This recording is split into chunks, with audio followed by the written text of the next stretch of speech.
So I think మీరు BJP MP కాబట్టి మోదీకి అనుకూలంగానే మీరు చెప్తారు. బట్ నా క్వశ్చన్స్ నాకుంటాయి, నా కౌంటర్ క్వశ్చన్స్ నాకుంటాయి. తప్పనిసరిగా ఉంటాయి. సో ఈ ఈ ఈ రికార్డ్ను మీరు ఎట్లా చూస్తున్నారు, ఒక ఎంపీగా, ఒక బీజేపీ నాయకుడిగా? ఫస్ట్ మొట్టమొదలు 2014 వచ్చినప్పుడు అసలు బీజేపీ గెలవనే అనుకున్నారు. కానీ అప్పుడు వాతావరణం అందరికి తెలిసిపోయింది. ఈ స్కామ్లు, కోల్ స్కామ్లు, 2G స్కామ్లు, కామన్వెల్త్ గేమ్ స్కామ్లు ఇవన్నీ కూడా చూసిండ్రు. నేను దేశం ఎటు దిక్కుపోతలేదు.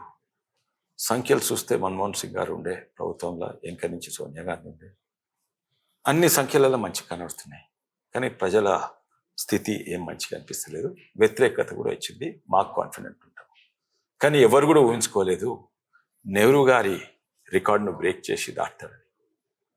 అంటే ప్రజాస్వామ్యం ఉంది, ఓటింగ్ ఉన్నది. అంటే ప్రజలు మళ్ళీ మళ్ళీ మళ్ళీ మోడీ గారిని నమ్ముతున్నారు. ఎందుకంటే ఎన్నో సంఖ్యలు ఉన్నాయి. మనం 11వ స్థాయి నుంచి 4వ స్థాయి, 5వ స్థాయికి చేరినాము. ఆర్థిక అవి ఇంటర్నేషనల్ జీడిపి, మన జీడిపి గ్రోత్ ఇంత పెరుగుతుంది. మన ఇన్ఫ్లేషన్ అంటే ధరలు పెరగడం తక్కువైంది.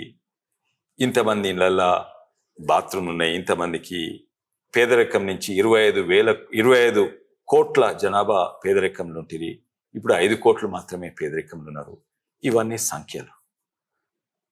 ఈ సంఖ్యల మీద నమ్ముతుండ్రా? లేకుంటే ప్రజలకేంది సంఖ్య? వాళ్ళకి ఆ సంఖ్యలు కనబడే. రోజు రోడ్లు మంచిగున్నాయా, బస్సులు మంచిగున్నాయా, మా జీవితాలు మంచిగా వెళ్తున్నాయా, మాకెంత ఆమ్దాని వస్తుంది, మా పంటలకు గిట్టుబాటు ధరలు దొరుకుతున్నాయా, గది వాళ్ళు చూస్తారు. వాస్తవం అట్లే చూడాలి. ఎందుకంటే ఇవన్నీ సంఖ్యలు పక్కకు పెట్టు. ఎకనామిక్ డెవలప్మెంట్ ఇంత పోయింది. బ్యాంకులు, PSU బ్యాంక్ నష్టం చేసే బ్యాంక్ ఇప్పుడు లాభం అవుతున్నాయి. స్టాక్ మార్కెట్ ఇంత పెరుగుతుంది. అదేంది వాస్తవంగా? మీరు ఏ పార్టీలు ఉండని, మీరు జర్నలిస్ట్ ఉన్నారు, ఏ పార్టీ లేరు. ముందుకు చూద్దాం, ఎన్నో సమస్యలు ఉన్నాయి. వాస్తవం, ఎప్పుడు కూడా సమస్యలు ఉన్నాయి, ఉండాలి కూడా. ఆ సమస్యలు దాటుకోవాలి. అందుకే మనం బతుకుతాం. కానీ వెనకటి తిరిగి చూస్తాం. గత 10-12 ఏళ్ళలో ఏం చేసినాం నమ్మలేరు. వెనకకి మనం చూడం. సాధారణంగా ముంగటికే చూస్తాం. మనం వెనకకి చూడండి. బాత్రూమ్లు మన తల ఉంచుకోవాలి. ఎవరైనా ఫారినర్స్ వస్తే రైలు పట్టాలి. ముంగటి పోతే రైలు, మా భారతదేశం చూపడితే ఏం కనబడింది? అందరు లైన్గా కూర్చొని ఎరుగుడు కూర్చు కనబడింది. ఇప్పుడు ఒక్కడు కూడా కనబడతాడా? ఉత్తాయి ఇన్ని సంఖ్యలు బాత్రూమ్ కట్టించిండే ఏంది?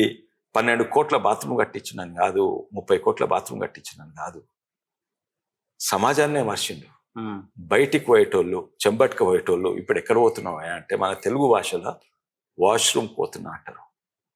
పెద్ద పెద్ద గొప్ప నాయకులు ఈ రోడ్లు వేసినా, ఆ బ్రిడ్జ్లు కట్టినా, కాళేశ్వరం కట్టినా, ఇది కట్టినా అంటుంటే ఈయన ప్రతి ఇంటికి ఒక గౌరవం ఇచ్చి, మహిళలకు ప్రత్యేకంగా గౌరవం ఇచ్చి, ఇంత సమాజంలోనే బయటికి పోయేటోళ్ళు ఇప్పుడు వాష్రూమ్లకు పోతున్నట్టు సమాజం మార్చి, అది ప్రతి ఒక్కరికి గమనిస్తున్నారు.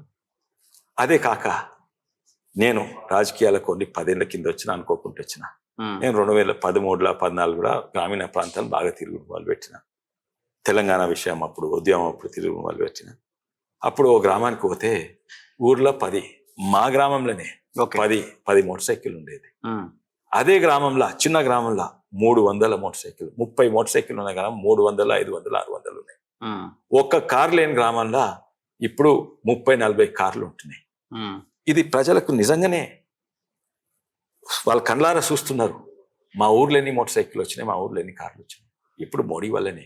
60 ఏళ్ళలో రాలేదు. 60 ఏళ్ళలో ఇంకా చెప్తే మా రిలేటివ్ ఒకనే స్కూటర్ బుక్ చేసిండు. వెస్పా స్కూటర్ ఉండేది. బుక్ చేస్తే అది 9 ఏళ్ళ తర్వాత వస్తుంది. బుకింగ్ చేయాలి. అదే కాక ఇది మోటార్ సైకిలే కాక బ్యాంక్ అకౌంట్లు.